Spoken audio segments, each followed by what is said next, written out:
MO. 2020 was the first year that I was on BookTube, and I only started BookTube in October of 2020. Well, so I had been lurking before then, but I didn't start my channel till October. I found out about so many amazing books in that first year, and I got so excited to learn about new books and to look for new books and to seek out new books that by December I really wanted to make a list, just like other booktubers, about books that they wanted to read in 2021. And the best thing that I came up with was 20 books I found out about in 2020 that I want to read in 2021. So these were kind of just picked off the top of my head, things that I remembered seeing or hearing about, learning about. I think I took maybe a day of watching videos and just conjuring from my own mind the 20 books that I was really interested in reading in 2021. So these are kind of a random selection. And it was before I realized that a lot of these books were YA, and I don't really read YA. It was a lot of books that I had just heard about once or seen the cover of and thought looked pretty cool. So I was like, I'll make a list and I'll put those on. I kept the list in my journal and I referred back to it occasionally throughout 2021, and sometimes I would hear more about one of the books on my list, so I would go and I would seek it out and I would try to find it. Sometimes those books just stumbled upon me and I just happened to get them. Sometimes I decided that I wasn't really interested in one of the books. Today, I want to go over that list and I want to see how many of the 20 books I found out about in 2020 that I want to read in 2021 I actually read, and what some of my thoughts on making that list were, and if I'm going to make another list for 2022. Spoiler alert, I am. I barely did any research. You can check out my original video down below, but I basically just kind of said sort of what they were about, and I don't really know more about what they were about than I originally did for the books that I haven't read. For the books that I have read, I know a little bit more about them because I've read them. The 20 books that I found out about in 2020 are The Moon of the Crusted Snow. This is a, I think, First Nations, Canadian Indigenous story, horror suspense thriller book about a town who starts to lose power and strange things start happening. That's all I know about that book. This book I'm still super interested in reading. I think I'm more interested in reading it now than I originally was. It's just one that hasn't come my way yet. Book number 2 is An Absolutely Remarkable Thing by Hank Green. I have read this book. This is a contemporary book, I would say maybe new adult, about a young woman living and working in New York. She comes home late one night and on the street is a really weird statue of a robot. She calls her friend and they start taking some footage of it. They put it on YouTube. The next morning they wake up to find out that statues like these have appeared all over the globe in various cities, and she's really the first person who broke the news on social media and started a whole cascade of events that happen surrounding these statues, robots, the Carls. This is like a semi-sci-fi book. There are science fiction elements, but I think it's more about the contemporary elements. And this is definitely a contemporary book that, although I really enjoyed it, is one of the contemporary books that I read this year that didn't make me love current contemporary fiction. I found the self-centeredness of our main character, as well as the language and dialogue that's used, to be just kind of annoying a lot of times and not really super engaging. I will keep my eye out for the sequel. There was some interesting elements of science fiction in here, some things that we might not have seen before in exactly this context, and of course the look at how social media in this day and age would affect any kind of science fiction events that might happen in real life. It's not one that I'm going out of my way to get. Book number 3 is The Coldest Girl in Coldtown by Holly Jackson. Holly Jackson, I believe, writes mostly young adult. So I was super interested in this book because, similar to Moon of the Crusted Snow, this is kind of a small town, cold, isolated, sci-fi, fantasy, supernatural book, and I believe this has to do with vampires. The title alone is like amazing. I love that title so much. When I was looking into this book more, one, I found out that it was YA. I'm not super interested in that. And two, I found out that it's like 500 pages.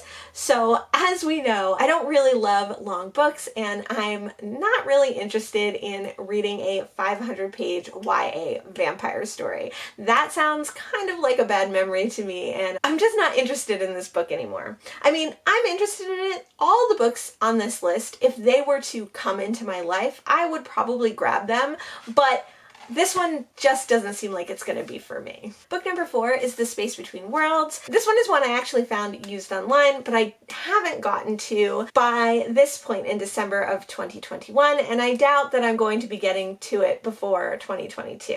I am still really interested in this book. I'm not sure if this is YA or young adult or new adult. It is about a multiverse where there are many different versions of each world, and the technology has been developed that you can travel between these worlds.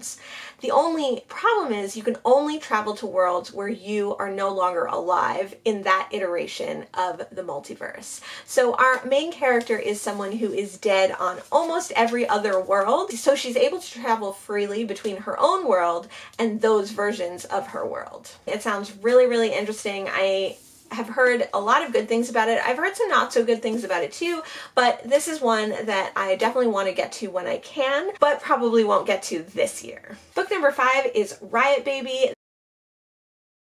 I honestly have no idea what it's about. I think it's dystopian. I think it's semi-horror. It looks amazing. It sounds amazing. I just haven't found it yet. Book number 6 is the Southern Book Club's Guide to Slaying Vampires. This one's by Grady Hendrix. He's become a very well-known horror author, especially in the booktube community. Some people love his books, some people hate them. All his books sound kind of interesting to me, and this one was really getting a lot of buzz when I was first on booktube. At the moment, I'm not super interested in getting to it. Some of the things that I've heard about it just kind of made me not as excited to pick it up. Again, if I come across this one in the wild, I'll definitely grab it, but I'm not really seeking it out. Book number 7 is The Water Cure. This is another one of the ones that I did get to off of this list. It is a obscure, possibly future, possibly dystopian novel about 3 sisters who live on a remote island. Their parents have sequestered them there, and they've put them through a lot of rigorous tests and challenges to prepare them for what the world might look like if it encroaches on this island. After reading it, I've heard this book described as a feminist novel, and I do not think that is true. I think if you go into this one, you should go into it with little to no knowledge of what it's about. That's how I went into it, and that's how I really enjoyed it. It's creepy, it's unsettling, it's disturbing, it makes you feel unstable in a lot of ways, which I don't usually love in books, but I did end up really enjoying in this one. The way that this book was structured really worked for me. I'm really glad that I got to this one. I'm excited to read more Sophie McIntosh. Her latest book, Blue Ticket, sounds really interesting. Book number 8 is Ring Shout, and I have not read this one either. This is another one like Moon of the Crested Snow that I'm still dying to get my hands on. This is an alternate history of America involving the KKK and monster hunting. It's a short novella, but it sounds like it's pretty bizarre. Number 9 is The Strange Case of the Alchemist's Daughter.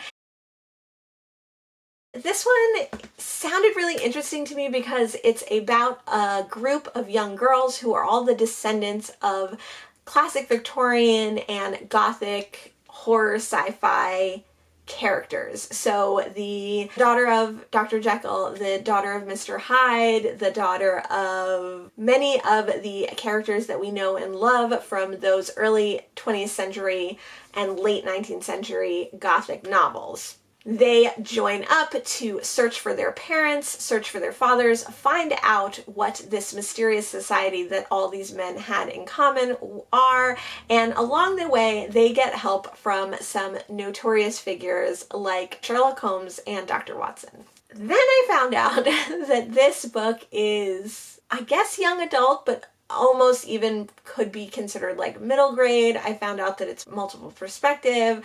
I found out some other things about it that kind of made me less interested in it. I know some booktubers love this series of books, but overall, I'm not as interested as I was in 2020 about this book. Number 10 is The Bone Houses by Emily Lloyd Jones. This is another one that I really do not know much about, and it's another one that I have found used and haven't got to reading yet. I think it's about a kind of isolated community, and that there are potentially creatures or people or hazards who live outside of this community, and to protect themselves from those creatures, the inhabitants have to construct elaborate bone houses. I don't really know anything else besides that, but I am really interested in reading this one still. I do believe that this one is young adult. It is quite long as well, but it's one of those books that have short chapters, large margins, and a large font, so I think it would be kind of quick to get through. I don't think I'm going to get to it before the end of 2021. Book number 11 is 84 Charing Cross Road. One of the things about my 20 books that I found out about in 2020 that I want to read in 2021 is that they weren't mostly new release books. Some of them were new release, but some of them were quite a bit older. 84 Charing Cross Road is one of the oldest on that list, and I was so happy to get to this one. This one probably will make it into my top 10 books of the year. This is an epistolary book all about Helene Hanff, who was looking for a way to get a variety of books, and when she couldn't find them in her home in New York, she started writing to a used bookseller in England. She and the booksellers that she contacted started a relationship through letters that lasted 30 years. And these are all the letters that she had, so it kind of piecemeal tells this story of her life, of the life of these booksellers and workers in England during the war, and how their lives connect and come together. I loved this book. It's super short, super easy to read, a great one if you haven't read it to finish before the end of 2021. Book number 12 is Darius the Great is Not Okay.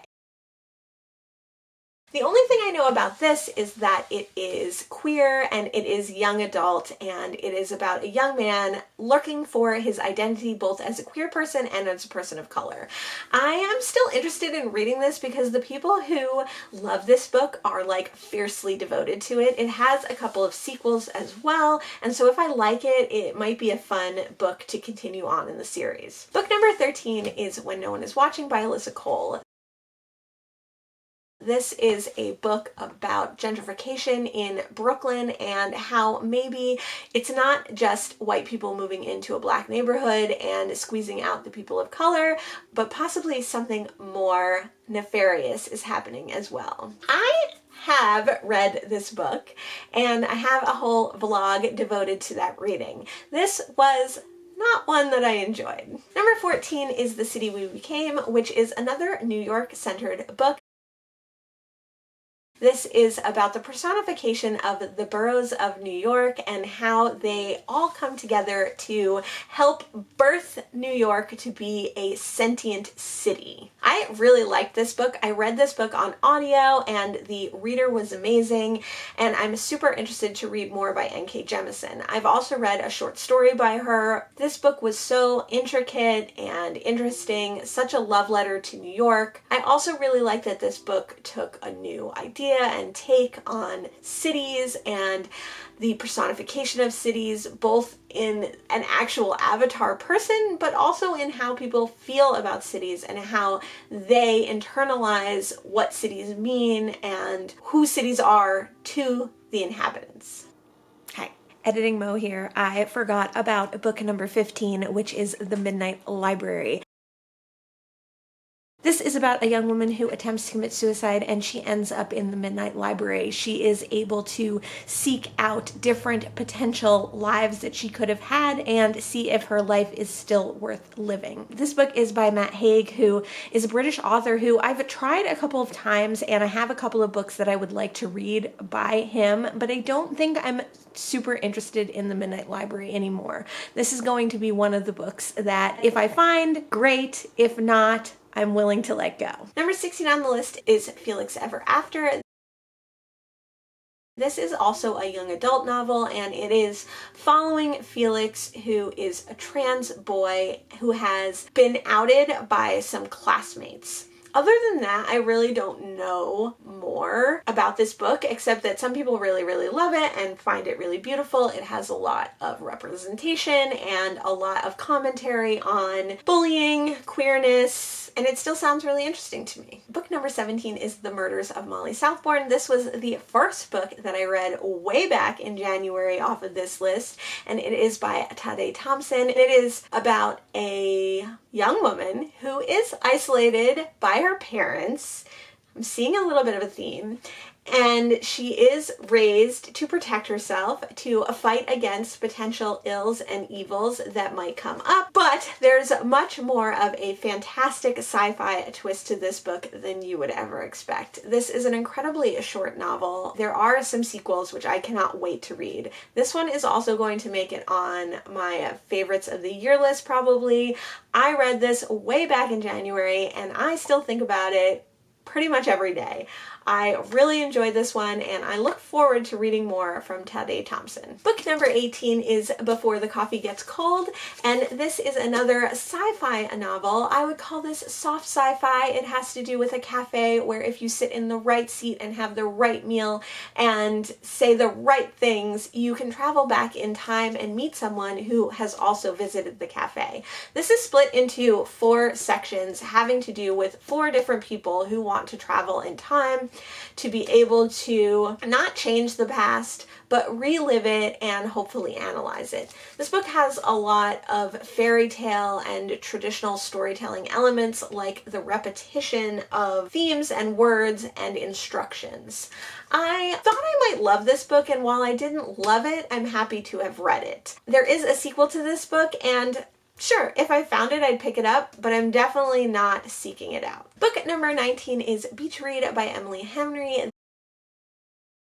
This is a contemporary romance about 2 writers, one of which who is down on her luck and struggling with writer's block. She recently moved into a house her father left her when he passed away, and she finds out that right next door is another writer, sort of her ex, sort of her arch nemesis, who is also struggling with writer's block. They decide to swap genres to hopefully overcome their difficulties, and in the process they end up getting closer than they could have ever imagined. I did not think that this was going to be a book that I really liked, but I kept hearing people talk about it in 2020 and I was like, I'm putting it on the list. And I'm really glad I did. I actually really enjoyed this contemporary romance. It was interesting, it was sweet. It was definitely too long, and there were definitely elements that I wish they had explored more, like the writing of the 2 authors and how switching made them write better, or just how it affected their craft. I think that would have been an interesting take. But instead, it was just a very sweet romance, and I'm glad to have read it. The final book on this list, book number 20, is also one that I read on audio, and it is also a contemporary romance of sorts. It is The House in the Cerulean Sea by T.J. Klune. I read this book on audio and I really didn't care for the narrator and the narration of this book. I think that it actually made this book less enjoyable for me because it made it feel more like a YA. This book is about a social worker who has to check up on different orphanages for his job, and these orphanages are special places because they hold special children with special abilities. When he's tasked to go to the most outlandish place and meet the most outlandish children, he's not sure that he can really handle it. He's used to his measured, scheduled life, and these kids break all those rules. BookTube loves this book, and I didn't really love it. I thought it was okay. I thought the romance part was like, whatever. I didn't like that it had a lot of children in it, and I didn't like that it had a lot of children like voices in it. It didn't really work for me. So maybe that's a disappointing one to end this list on. I ended up reading 9 of the 20 books. I have 2 more books that I could read, but I won't finish by the end of the year. I decided that 4 out of the 20 books I'm no longer interested in, but I would read if they came my way. I'm not going to seek them out though. Which means that 5 of the books on this list I have not read, but I'm still super interested in, and I hope come my way soon. What books were you most excited for that you found out about in 2020, so you wanted to read them in 2021? Did you end up reading those books? Stay tuned and look forward to my 21 books I found out about in 2021 that I want to read in 2022, which will be coming soon. Thanks so much for joining me today. Bye. Orphanage? Is that a word? I don't know.